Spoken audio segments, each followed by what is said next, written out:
नमः ॐ विष्णुपादाय कृष्णप्रेष्ठाय भूतले श्रीमते भक्तिवेदांत स्वामिन इति नामिने। नमस्ते सारस्वते देवे गौरवाणी प्रचारिणे निर्विशेषा शून्यवादी पाश्चात्य देशतारिणे। जय श्री कृष्ण चैतन्य प्रभु नित्यानंदा श्री अद्वैत गदाधर श्रीवासादि गौर भक्त वृंदा। हरे कृष्णा कृष्ण कृष्णा हरे हरे, हरे रामा राम रामा हरे हरे। ओम नमो भगवते वासुदेवाय। ओम नमो भगवते वासुदेवाय। ओम नमो भगवते वासुदेवाय। नारायणं नमस्कृत्य नरं चैव नरोत्तमं देवीं सरस्वतीं व्यासं ततो जयमुदीरयेत्। नष्टप्रायेषु अभद्रेषु नित्यं भागवत सेवया भगवती उत्तमा श्लोके भक्तिर्भवति नैष्ठिकी। श्रीमद् भागवतम की जय, श्रील प्रभुपाद की जय। Welcome all of you for today's Srimad Bhagavatam session. We are discussing from first canto chapter 8. Title of chapter is महारानी कुंती द्वारा प्रार्थना तथा परीक्षित की रक्षा। इसमें कॉन्टेक्स्ट चल रहा है कि भगवान श्री कृष्ण ने उत्तरा के गर्भ की रक्षा की है और उसके तुरंत बाद अब ये जो भगवान श्री कृष्ण हैं वो द्वारका के लिए प्रस्थान कर रहे हैं। वो अपने रथ पे बैठे हुए हैं तो तुरंत वहां पे कुंती महारानी भगवान की सेवा में वंदना गा रही हैं। वो भगवान को प्रेयर्स ऑफर कर रही हैं। वो बताना चाहती हैं कि भगवान जो हमारे बीच में हैं, जो एक ऑर्डिनरी पुरुष के रूप में हमारे बीच में ये सारी लीला कर रहे हैं, वो कौन है, वो सुप्रीम भगवान कौन है, वो जो इस पूरे क्रिएशन को चलाते हैं। तो ये जो भगवान के प्योर भक्त होते हैं, ये भगवान की लीला में कौन पार्टिसिपेट करते हैं? भगवान के प्योर डिवोटीज। अगर हम भी इस प्यूरिफिकेशन प्रोसेस में, जो प्रभुपाद ने हमें ये फॉर्मूला सिखाया है कि हम प्रतिदिन 16 माला का जप करें, अटेंटिव होकर 1 घंटा डेली भगवत गीता और भागवतम का अध्ययन करें, और साथ में जो प्रभुपाद ने हमें ड्यूटीज सिखाई है कि हमें कृष्णा की पूरे दिन 24 घंटे कैसे कृष्णा की सेवा करनी है, अगर हम भी ऐसे करते रहे तो हम भी प्यूरिफाइड हो जाते हैं और हम भी भगवान के प्योर भक्त बन सकते हैं और वापस हम भी भगवान के धाम में भगवान की लीलाओं में पार्टिसिपेट कर सकते हैं। तो ये अभी चैतन्य महाप्रभु की इतनी सुंदर लीला चल रही है, इस धरती पर संकीर्तन लीला चल रही है। अब ये नेक्स्ट 10,000 ईयर तक ये संकीर्तन लीला है। अगर इस लीला में अगर हम भी जैसे चैतन्य महाप्रभु ने बताया है, कीर्तनिया सदा हरि, 24 घंटे भगवान का नाम लेना है। और कैसे लेना है? तृणादपि सुनीचेना तरोरपि सहिष्णुना अमानिना मान देना कीर्तनिया सदा हरि। अगर ये पीसफुल, अगर आपको भगवान का नाम जप करना है पीसफुल, जैसा भगवान प्रभुपाद हमें सिखा रहे हैं कि हम भगवान को अनइंटरप्टेड अटेंशन के साथ भगवान का नाम जप कर सकें, तो उसके लिए हमें क्या फॉर्मूला फॉलो करना पड़ता है? तृणादपि सुनीचेना तरोरपि सहिष्णुना। हमें जो एक घास का जो तिनका होता है ना, वो किस प्रकार वो टॉलरेंट होता है, उसको अपने मुंह में लेके, जैसे आप घास के ऊपर चलते हैं तो घास कभी भी आपको क्या करती है? कभी भी आपको रिवोल्ट नहीं करती है घास। आप इसके ऊपर चलिए, वापस वो खड़ी हो जाएगी। तो हमें कैसे होना है? लोग आपको रिवोल्ट करेंगे मगर हमें क्या है? इस रिवोल्ट में उलझना नहीं है। तो तृणादपि सुनीचेना तरोरपि सहिष्णुना, हमें कितना हम्बल होना है इस भगवान की भक्ति के सामने। जैसे एक पेड़ होता है, आप पेड़ को भले पत्थर मारो, कुछ भी करो, पेड़ पत्थर मारोगे तो फल देगा, पेड़ के नीचे जाके बैठोगे तो छाया देगा। तो पेड़ क्या होते हैं? बहुत सहिष्णु होते हैं, बहुत क्षमता रखते हैं चीजों को सहन करने की, जो पेड़ की योनि होती है। तो बोल रहे हैं कि आपको पेड़ की तरह होना है अपने जीवन में। तृणादपि सुनीचेना तरोरपि सहिष्णु अमानिना मान देना। हमें क्या करना है? सबको सम्मान देना है इस दुनिया में। हर जीव को सम्मान दीजिए, मगर किसी से सम्मान की उपेक्षा मत करिए कि मैं किसी शादी पार्टी में गया हूं, मुझे ये लोग पूछ भी नहीं रहे हैं, मुझे अलग से नहीं बिठा रहे हैं, मैं तो इतने सुंदर कपड़े पहन के गया हूं, कोई पूछ भी नहीं रहा है। तो हमें कहीं पर भी अपने पद का, अपने सुंदरता का, किसी भी चीज का सम्मान उपेक्षा नहीं करनी है। ऐसा हमें चैतन्य महाप्रभु बता रहे हैं। और दुनिया में सबको सम्मान देना है, सबको फुल सम्मान दीजिए। अगर कोई आपको गलत भी कर रहा है तो उसको सम्मान दे दीजिए, ताकि क्या हो सके, आपका माइंड पीसफुल रह के आप भगवान का अटेंटिव नाम जप करके इस मटेरियल, जो ये मिट्टी का संसार है पूरा, ये जो भगवान का ये कलयुग में हम फाके फंसे हैं, इससे हम अल्टीमेटली निकल सकें। क्योंकि ये सब टेम्परेरी है, ये पूरा पृथ्वी टेम्परेरी है, और पृथ्वी में टाइम टू टाइम ये जितने भी रिलीजियन बने हैं ये सब टेम्परेरी हैं अल्टीमेटली। ये सब टाइम प्लेस सर्कमस्टांसेस के हिसाब से चेंज होता रहेगा, परंतु भगवान हमसे चाहते हैं हम कैसा ड्यूटी निभाएं। चैतन्य महाप्रभु बोल रहे हैं कि इस प्रकार अगर हम लोग तृणादपि सुनिचेना तरोरपि सहिष्णुना अमानिना मान देना कीर्तनिया सदा हरि, और फिर आप भगवान का 24 घंटे नाम जप कर सकते हैं। तो ये कुंती महारानी भगवान के प्रेयर कर रही हैं, और वो भगवान की रियल पोजीशन को बता रही हैं कि वो सुप्रीम भगवान कौन है, अल्टीमेटली वो कौन है, रियल पुरुष, उनके बारे में वो बता रही हैं कुंती महारानी। तो आज कल हम भक्तों ने श्लोक नंबर 24 तक पढ़ लिया था, आज हम श्लोक नंबर 25 से प्रारंभ करेंगे। कल का जो हमने लास्ट श्लोक पढ़ा था उसमें वो बोल रही हैं, हे कृष्ण, आपने हमें विषाक्त भोजन से, भीषण अग्नि कांड से, मानव भक्षियों से, दुष्ट सभा से, वनवास काल के कष्टों से तथा महारथियों द्वारा लड़े गए युद्ध से बचाया है, और अब आपने हमें अश्वत्थामा के शस्त्र से बचा लिया है।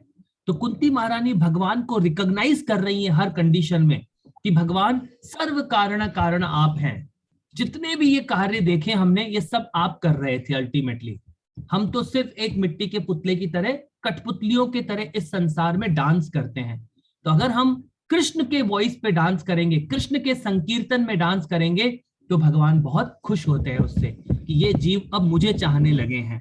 जिसके साथ हमारा क्या है, जो हम भूल गए हैं हमारे लाइफ में कि हमारा कृष्ण के साथ रिश्ता है, हम मेन काम भूल जाते हैं कि भगवान के साथ हमारा प्रेम वाला रिश्ता है। उस रिश्ते को भूलते हैं तो इस भौतिक संसार में हम जन्मों जन्मांतर तक फंसे रहते हैं। तो कुंती महारानी बता रही हैं कि भगवान की पोजीशन क्या है। अब हम अगले श्लोक पर आते हैं, जो कि है श्लोक नंबर 25। मैं श्लोक नंबर 25 पढ़ूंगा और मेरे साथ इसका परपोर्ट पढ़ने के लिए साथ में आएंगे डॉक्टर अशोक सैनी जी। मैंने आपको अनम्यूट किया है। डॉक्टर अशोक सैनी जी जो गिन्नी में है अभी।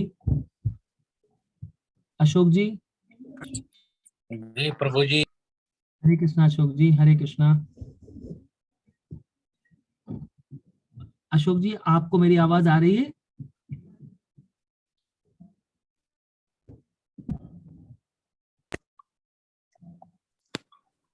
अशोक जी। आ रही है प्रभु जी, आ रही है। मैं श्लोक नंबर 25 पढ़ता हूं, बहुत इंपॉर्टेंट श्लोक है। अब उसमें वो बोल रही हैं कुंती महारानी, विपदा संतुता शाश्वत तत्र तत्र जगत गुरु भवता दर्शनम यत् स्यात् पुनर्भव दर्शनम। उसमें बोल रही हैं, मैं चाहती हूं कि ये सारी विपत्तियां बारंबार आए, जिससे हम आपका दर्शन पुनः पुनः कर सकें, क्योंकि आपके दर्शन का अर्थ यह है कि हम बारंबार होने वाले जन्म तथा मृत्यु को नहीं देखना पड़ेगा। तो वो कुंती महारानी बोल रही हैं, अगर कोई आपके बारंबार इस तरह दर्शन करते रहेंगे तो हमें ये जो बर्थ एंड डेथ का जो प्रोसेस है वो हमारे जीवन से खत्म हो जाएगा। तो इसमें वो इंडिकेशन कर रही हैं कि जितनी भी ये परेशानियों से हम निकल रहे हैं भगवान, और आप हमें निकाल रहे हैं, ऐसी परेशानियां आप क्या करिए, हमारे जीवन में बार बार डालिए।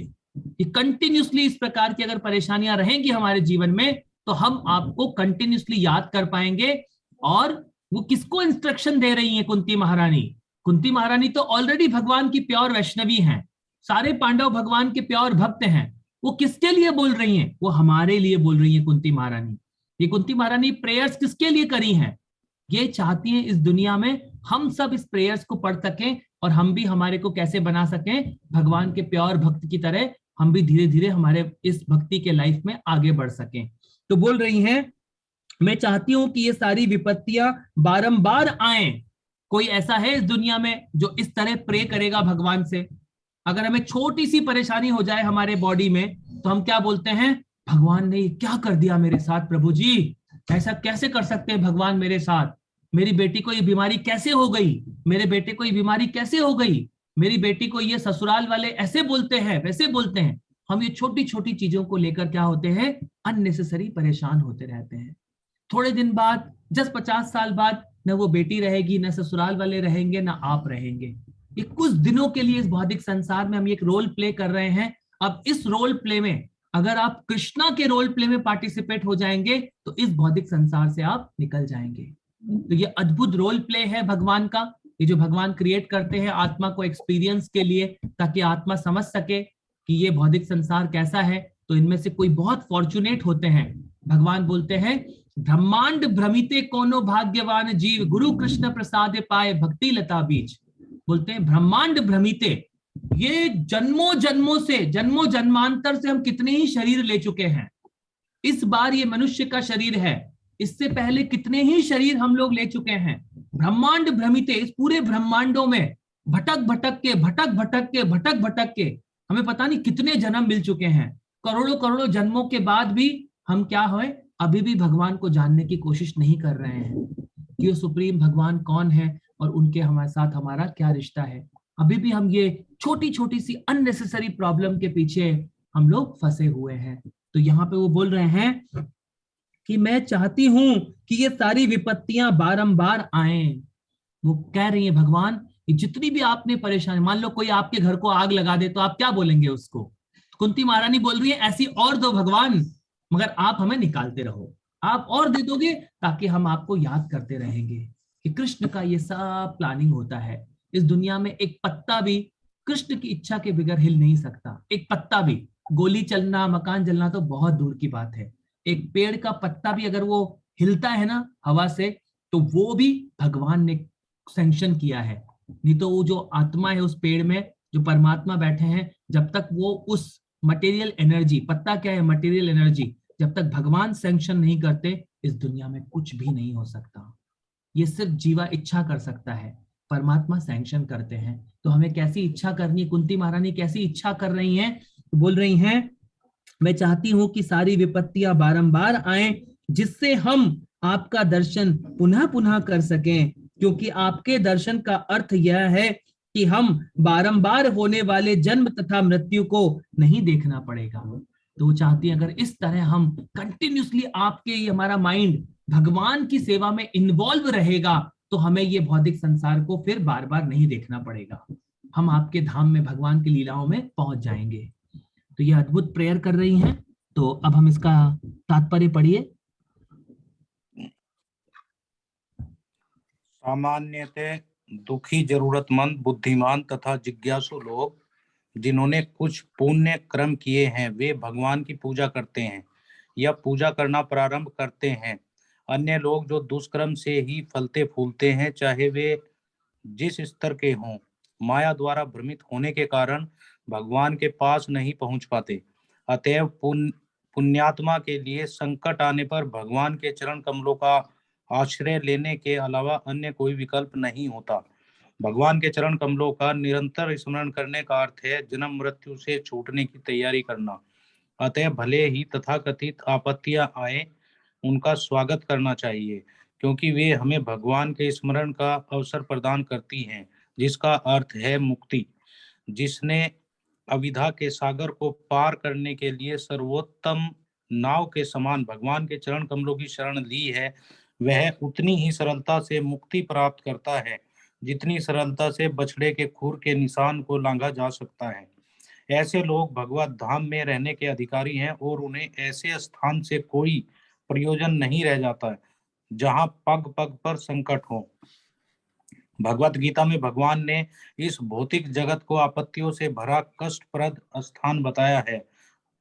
अल्पज्ञानी व्यक्ति इन आपत्तियों के साथ समझौता करने की योजना बनाते हैं, लेकिन वे जानते नहीं हैं कि इस स्थान का प्रकार ही ऐसा है कि वह आपत्तियों से भरा है। उन्हें भगवान के उस धाम का बिल्कुल ही ज्ञान नहीं होता जो आनंद से भरपूर हैं और जहाँ तनिक भी आपत्ति नहीं है। अतएव प्रबुद्ध मनुष्य का यह कर्तव्य है कि भौतिक आपत्तियों से अविचलित रहें, क्योंकि आपत्तियां तो सभी परिस्थितियों में आती ही हैं। सभी प्रकार की अपरिहार्य विपत्तियों का सामना करते हुए मनुष्य को आत्म साक्षात्कार में प्रगति करते रहना चाहिए, क्योंकि मानव जीवन का यही उद्देश्य है। क्योंकि आत्मा समस्त भौतिक आपत्तियों से परे है, अतएव तथाकथित आपत्तियां मिथ्या बतलाई गई हैं। स्वप्न में कोई मनुष्य अपने को बाघ द्वारा निगला निगला जाता देख सकता है और वह इस आपत्ति के कारण चिल्ला सकता है, किंतु वास्तव में न तो बाघ रहता है न आपत्ति, यह तो कोरा स्वप्न है। इसी प्रकार जीवन की सारी आपत्तियां स्वप्न तुल्य कही जाती हैं। यदि कोई भक्ति में सेवा द्वारा भगवान का सानिध्य प्राप्त कर सकता है तो लाभ ही लाभ है।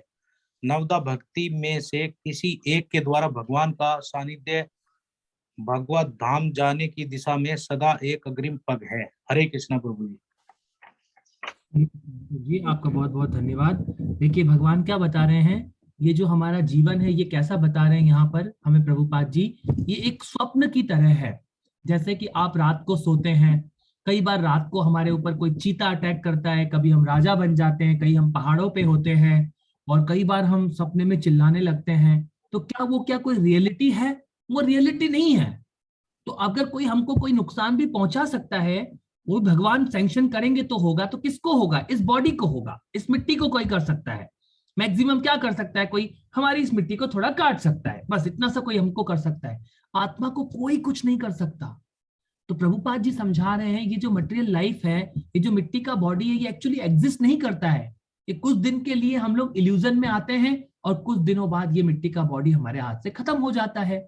जैसे कि आप एक सिनेमा देखने जाते हैं, आप अच्छे से 3 घंटे का मूवी देख रहे हैं सिनेमा हॉल में बैठकर, और अच्छे से सामने पर्दे पे मूवी चल रहा है, मगर वो मूवी अल्टीमेटली क्या होता है, उसमें आप इमोशनली इन्वॉल्व हो जाते हैं उस मूवी में। आप भी अपने आप को एक कैरेक्टर समझने लग जाते हैं उस मूवी में। हीरो को देख के आप बोलते हैं अच्छा मैं भी ऐसे करूं। कई माताएं रोने लग जाती हैं, कई हंसने लग जाती हैं, तो उसमें वो इन्वॉल्व हो जाते हैं हम उसके इमोशंस में। तो वो क्या बता रहे हैं, अल्टीमेटली वो मूवी क्या है, सिर्फ पैचेस ऑफ लाइट्स। पीछे से एक प्रोजेक्टर है सिनेमा घर में, वो लाइट छोड़ता है सामने स्क्रीन पे और वहां क्या बन जाता है, वहां पे पर्दे पे लाइट जलती है और उसको उस लाइट में हम लोग इन्वॉल्व हो जाते हैं।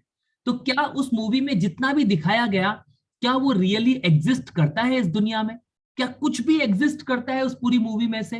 कुछ भी एग्जिस्ट नहीं करता उस मूवी में से। इतने सारे, क्या अमिताभ की 100 बार शादियां हो गई है, ये वाली मूवी वो वाली मूवी, जाने क्या क्या दिखाया जाता है, इल्यूजन क्रिएट किया जाता है एंटरटेनमेंट के लिए। तो ये लाइफ भी हमारा वैसे ही है, जैसे वो मूवी रियली में एग्जिस्ट नहीं करती। क्या है, ये जो बॉडी है ये एग्जिस्टेंशियली तो ट्रू है। ये क्या है, कुछ दिनों के लिए दिख रहा है हमें, आमने सामने सारे शरीर दिख रहे हैं, परंतु ये रियली में एग्जिस्ट नहीं करता। ये सब रियलिटी में थोड़ी देर बाद ये बॉडी मिट्टी होने वाली होती है। तो भगवान हमें क्या बताना चाह रहे हैं, कुंती महारानी प्रे कर रही हैं भगवान से, क्योंकि वो भगवान की परम वैष्णवी हैं। वो डायरेक्ट भगवान को बोल रही हैं कि जो भी भगवान के भक्त होते हैं वो क्या होते हैं, फुल भगवान पे आश्रित होते हैं। वो बोल रही है भगवान इस तरह की प्रॉब्लम हमारे जीवन में आप हमें और दीजिए। अगर आप ये प्रॉब्लम कंटिन्यूसली देते रहेंगे तो हम आपको कंटिन्यूसली हम आपको याद करते रहेंगे। तो इस तरह की प्रेयर सिर्फ भगवान के प्योर डिवोटीज कर सकते हैं, क्योंकि भगवान के प्योर भक्तों को क्या है, रियलिटी पता है।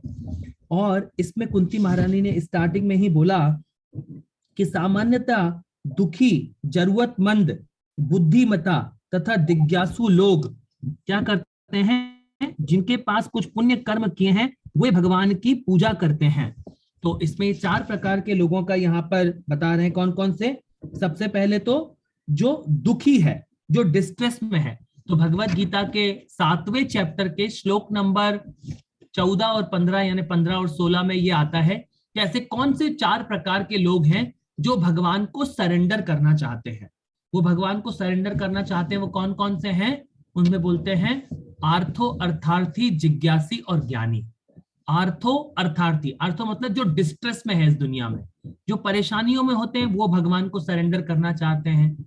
अर्थार्थी जिसको धन की आवश्यकता है, वो भगवान को सरेंडर करना चाहते हैं। आर्थो अर्थार्थी मतलब भगवान को अप्रोच करते हैं ये सारे लोग, कि जो डिस्ट्रेस में बहुत परेशान रहता है, वो सोचता है, हम में से किसी की भी देख लीजिए, हम में से जितने भी भक्त इस क्लास में डेली हम लोग ज्वाइन कर पा रहे हैं, तो इन चारों में से कोई ना कोई सिचुएशन है हमारे साथ।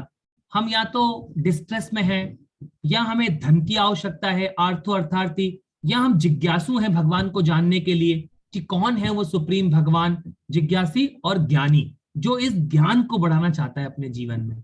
तो इस प्रकार के 4 प्रकार के लोग होते हैं जो भगवान को सरेंडर करना चाहते हैं। वो चाहते हैं कि हम भगवान को जाने। और तो ये क्या करते हैं, इसमें बोल रहे हैं प्रभुपाद जी कि पूजा करते हैं, और पूजा करना प्रारंभ करते हैं। अन्य लोग जो दुष्कर्म के ही फलते फूलते हैं, चाहे वे जिस स्तर के हों, माया द्वारा भ्रमित होने के कारण भगवान के पास नहीं पहुंच पाते। कई ऐसे लोग हैं जो कंप्लीटली माया में इन्वॉल्व हैं। ये जो भगवान ने मटेरियल इल्यूजरी वर्ल्ड बनाया है, वो क्या समझते हैं, ये सारे किरदार हम निभा रहे हैं। वो इस पूरे एक्शन का श्रेय अपने आप को लेना चाहते हैं कि मैंने किया है ये सब। जैसे कि मान लीजिए अभी एक बच्चा था, उसने आईआईटी टॉप किया। तो कई बच्चे होते हैं जो क्रिकेट में टॉप करते हैं, कई होते हैं स्पोर्ट्स में टॉप करते हैं, कहीं ना कहीं टॉप करते हैं। तो उसका वो श्रेय क्या चाहते हैं, खुद लेते हैं। वो बोलते हैं यस, मेरी मम्मी ने मेरे को डेली सुबह 2 बजे उठाया और डेली मुझे चाय बना के पिलाती थी, इसलिए मैं डेली पढ़ाई कर पाया, इसलिए मैंने आईआईटी टॉप किया। वो ऐसा श्रेय देते हैं। फिर दूसरा बोलता है नहीं, मैं यहाँ मुंबई आया और यहाँ पे मेरे को सही ग्राउंड मिला और मैंने अच्छे से क्रिकेट खेला और मैंने इंडिया का क्रिकेट टीम में सेलेक्ट हो गया। तो हर चीज का वो श्रेय किसको देते हैं, इसलिए बोलते हैं अहंकार विमूढ़ आत्मा। अहंकार की वजह से, ये माया के प्रभाव में आकर सारा श्रेय हम खुद को देना चाहते हैं कि आई एम द डूअर। हम बोलते हैं अहंकार विमूढ़ आत्मा कर्तारम इति मन्यते। ये अहंकार की वजह से ये आत्मा क्या सोचती है, ये सब क्या होती है, अहंकार विमूढ़ आत्मा। ये पागल, ये जो व्यक्ति होते हैं, ये सब श्रेय अपने आप को देना चाहते हैं और ये कभी भगवान को सरेंडर नहीं करते, कभी नहीं चाहते कि भगवान को सरेंडर करें। तो इस भौतिक संसार में देखिए, हमें हर जगह सरेंडर करना ही पड़ेगा। आपको पूरे लाइफ पे कहीं ना कहीं सरेंडर करना पड़ेगा। आपको जब बीमारियां आती है ना शरीर में, तो आपको सरेंडर करना पड़ेगा। जब बूढ़ा शरीर हो जाएगा तो सरेंडर करना पड़ेगा। फिर जब मृत्यु आएगी तो सरेंडर करना पड़ेगा। आप जब गाड़ी चलाते हैं तो ट्रैफिक पुलिस के सामने सरेंडर करना पड़ेगा। जब कोई जुर्म करेंगे तो पुलिस के सामने, वकील के सामने, डॉक्टरों के सामने, सबके सामने हमें पूरा जीवन सरेंडर करना पड़ता है। मगर ये सब क्या करेंगे, आपको दुखी करेंगे। अगर आप कृष्ण के सामने सरेंडर करते चले जाएंगे तो आपका जीवन कैसा हो जाएगा, खुश हो जाएगा।